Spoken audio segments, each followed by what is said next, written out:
आप देख रहे हैं आजाद बोल इंडिया का हेडलाइंस शो। मैं हूं आदिल खान आजाद। दुनिया के सबसे बड़े अखबारों की सबसे बड़ी खबरों में आज आप देखेंगे, अब लेबनान में एक्टिव हुआ हमास, अल कस्साम ब्रिगेड ने की रॉकेटों की बरसात, इजरायली बेस को बनाया निशाना, हिजबुल्लाह ने दागी करीब 100 एंटी टैंक मिसाइल्स, तेज हुई जंग की आहट, गाजा के स्कूल पर इजराइल ने की एयर स्ट्राइक, बच्चों समेत 18 लोगों के मारे जाने की खबर। इजराइल से आई कमाल की खबर, आईसीसी से बचने के लिए नेतन्याहू खुद पर दर्ज करवाना चाह रहे fake case, Israeli attorney general ने ठुकराई गुजारिश, और नॉर्थ कोरिया ने फिर दागा बैलिस्टिक मिसाइलों का जखीरा, साउथ कोरिया और जापान में बड़ी बेचैनी। तो ये थी कुछ अहम हेडलाइंस, और इससे ज्यादा अहम खबरें इस पूरे वीडियो में आपको मिलेंगी, लिहाजा आखिर तक देखिएगा। इस सिलसिले को हम यहाँ से शुरू करने जा रहे हैं कि लेबनान में हिजबुल्ला तो अब तक हमले कर ही रहा था इजराइल पर लेबनान से, लेकिन अब लेबनान में हमास की अल कस्साम ब्रिगेड भी एक्टिव हो गई है। खबर लेबनानी वेबसाइट अल मायदीन के हवाले से आज 12 सितंबर को छपी। 12 सितंबर की आज की सारी खबरें आपके सामने हैं। अल कस्साम ब्रिगेड ने रॉकेट बैरेज लॉन्च किया है लेबनान से इजराइल की तरफ, और ये बताया गया कि स्ट्राइक हुई है यहाँ पर इजरायली बेस पर इन रॉकेट्स की तरफ से।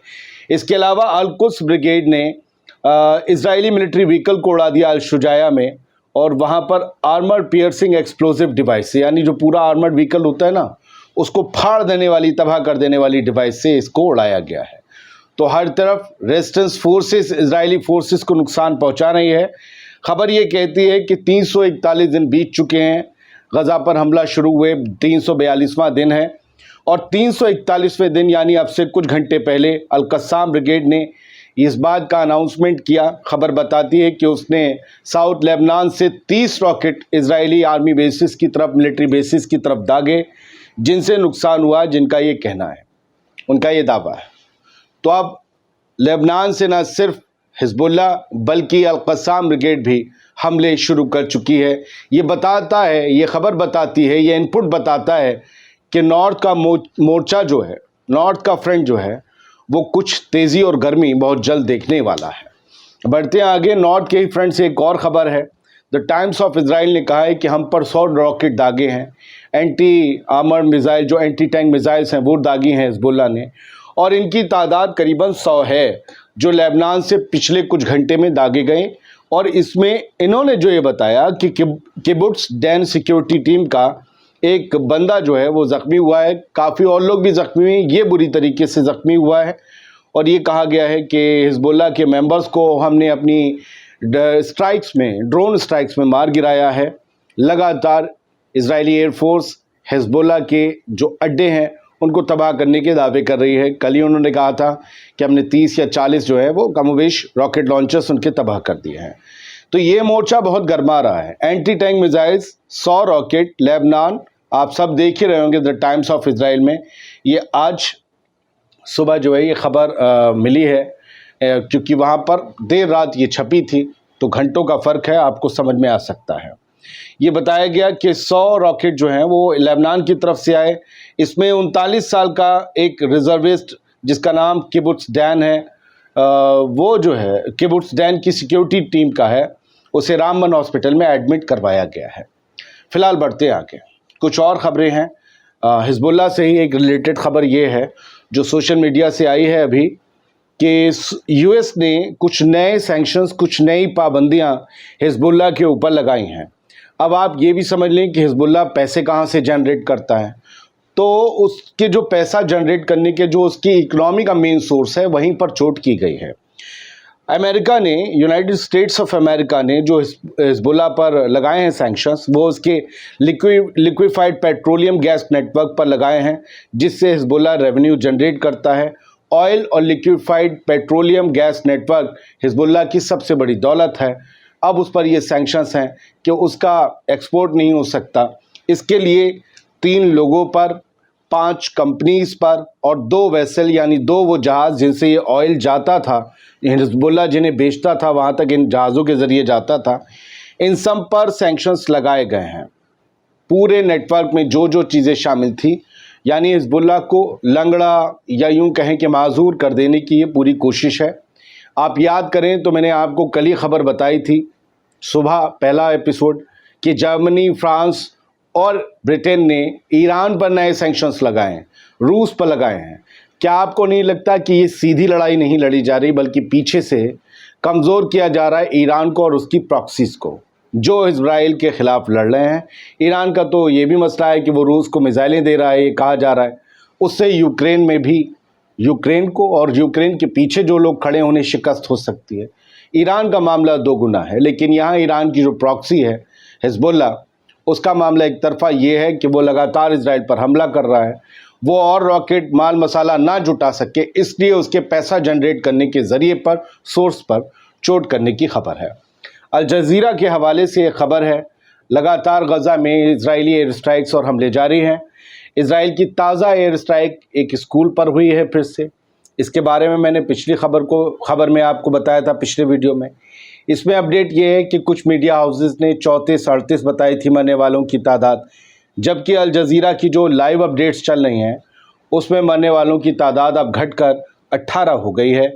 और यहाँ पर 6 लोग जो हैं वो UNRWA के भी मारे गए हैं, मैंने आपको बताया था। तो UN के काम करने वाले लोग भी मारे जा रहे हैं। यानी अब राहत कौन पहुँचाएगा? लोग तो डर जाएंगे, खौफजदा हो जाएंगे, वो कहेंगे कि हम अपनी फैमिलीज़ को देखें ज़िंदगी बचाकर। या लेकिन फ़लस्तीन में काम करने वाले UN के फ़लस्तीनी हैं। वो आप याद रखिएगा, आप में से बहुत से लोग ये देख रहे होंगे कि रेजिस्टेंस फोर्सेस लड़ रही हैं, ईरान लड़ रहे हैं, लेकिन सच में अगर आपको किसी की तारीफ़ करनी चाहिए तो गज़ा के डॉक्टर्स की करनी चाहिए, हेल्थ वर्कर्स की करनी चाहिए, उनके सिविल डिफेंस की करनी चाहिए। समझ रहे हैं? इन लोगों की, और जो लोग एड पहुंचा रहे हैं उनकी करनी चाहिए, क्योंकि ये वो लोग हैं जिनके पास ये ना तो कहीं छुपते हैं कि रुक जाएं, ना ही इनके हाथ में हथियार हैं लड़ने के लिए। ये हथियारों, गोलियों, बम बारूद के बीच घुसते हैं, लोगों को बचा कर लाते हैं, उन्हें खाना पहुंचाते हैं, हॉस्पिटल्स में उनकी ज़िंदगी बचाते हैं। कभी हो सके तो इनके लिए दुआ कीजिएगा, इनको सलाम कीजिएगा। असल में इस पूरी वॉर के असल हीरो यही लोग हैं। कुछ न्यूज़ नेटवर्क ने एक और हेडलाइन दी है कि Netanyahu request fake Israeli investigation to evade ICC arrest warrant. ये वो कमाल की खबर है जिसका जिक्र मैंने हेडलाइंस में किया था कि नेतन्याहू ने ये गुजारिश की है कि उसके और योव गैलेंट, जो कि डिफेंस मिनिस्टर है, इनके खिलाफ एक फेक इन्वेस्टिगेशन शुरू की जाए। अपनी इजराइल में ही ये गुजारिश की है, ताकि ICC से अरेस्ट वारंट जो आ सकता है उससे बचा जा सके कि भाई जांच चल रही है, या फिर जांच में ये पाया गया है कि बेंजामिन नेतन्याहू और योव गैलेंट ने वॉर क्रिमिनल जैसी या वॉर क्राइम जैसी कोई एक्टिविटी नहीं की है। ये हमारी जांच का रिजल्ट है, देखिए हम मजबूर थे, हमने सेल्फ डिफेंस किया है। तो ये रिक्वेस्ट की गई। तो हमने कहा यार कुछ न्यूज़ नेटवर्क तो फ़लस्तीन का है, ऐसा तो नहीं गलत छप गई खबर, हालांकि इन पर हम पूरा यकीन कर सकते हैं, बड़े ज़िम्मेदार ऑर्गेनाइजेशन। लेकिन यही खबर इजरायली अखबार द टाइम्स ऑफ इजराइल में भी छपी। तो ये खबर कहती है नेतन्याहू ने अपने कानून मंत्री, अपने लॉ मिनिस्टर के ज़रिए AG यानी अटॉर्नी जनरल तक, जो सरकार का सबसे बड़ा वकील कोर्ट में होता है, सुप्रीम कोर्ट में या कहीं भी, उससे तक ये बात पहुंचाई कि मेरे और गैलेंट के खिलाफ नया केस दायर करवाकर एक जांच शुरू करवाई है, ताकि हम ICC के अरेस्ट वारंट से बच सकें।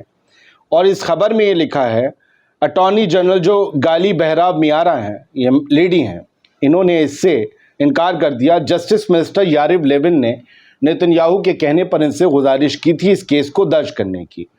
तो नेतन्याहू को और योव गैलेंट को डर सता रहा है इस खबर के मुताबिक कि वो गिरफ्तार हो सकते हैं, या उनके खिलाफ कम से कम गिरफ्तारी वारंट तो जारी हो सकता है, जिसके बाद वो इधर से उधर कहीं भी जा सकने के लिए जो है वो मजबूर हो जाएंगे। बस वहीं जा सकते हैं जो लोग उन्हें सनम बनाते हैं और उन्हें इस वारंट के बावजूद गिरफ्तार न करेंगे। इजरायली टेलीविज़न रिपोर्ट के हवाले से ये खबर कही गई, चैनल 12 के हवाले से। बहराव मियारा, according to the report, Behrav Miara rejected the request on the grounds that it was a blatant ploy and would not satisfy the ICC. जो अटॉर्नी जनरल हैं उन्होंने ये कहते हुए इस गुजारिश को खारिज कर दिया, लात पर रखा अपने जूते की नोक पर, कि ICC इससे मुतमईन न होगा। ये तो मजाक है बच्चों जैसा, या आप जो मुझसे करने को कह रहे हैं इस पर सिवाय हंसने की कुछ ना किया जा सकेगा। انہوں نے جو ہے کہا کہ اسٹیٹ کمیشن انکوائری کی رپورٹ کافی ہوگی، اسٹیٹ کمیشن انکوائری گٹھت کی جائے اور وہ جو رپورٹ دے گی وہ آئی سی سی میں رکھنے کے لیے، انہیں مطمئن کرنے کے لیے کافی ہوگی۔ اسٹیٹ کمیشن کا جو ہے اسے گٹھت کرنے سے نتن یاہو بچتے رہے ہیں 7 اکتوبر والے حملے میں، کیوں یہ نہیں پتا۔ The Prime Minister has so far refused to initiate a state commission for inquiry into the series of failures before the during October 7. State commission inquiry کو گٹھت کرنے سے نتن یاہو کیوں گھبرا رہے ہیں؟ 7 اکتوبر سے پہلے گورنمنٹ کہاں فیل رہی؟ کس وجہ سے 7 اکتوبر 2023 والا حملہ حماس کرنے میں کامیاب رہا؟ جب یہ سب کچھ کھلے گا تو نتن یاہو، ان کی حکومت، شن بیت، موساد، ان سب کے فیلیئرز اور ناکامیاں کھل جائیں گی۔ اس لیے اسٹیٹ کمیشن کو بنایا نہیں جاتا، تو اسی لیے وہ فیک رپورٹ بنوائی جا رہی تھی۔ خیر وہ فنا ہو گئی۔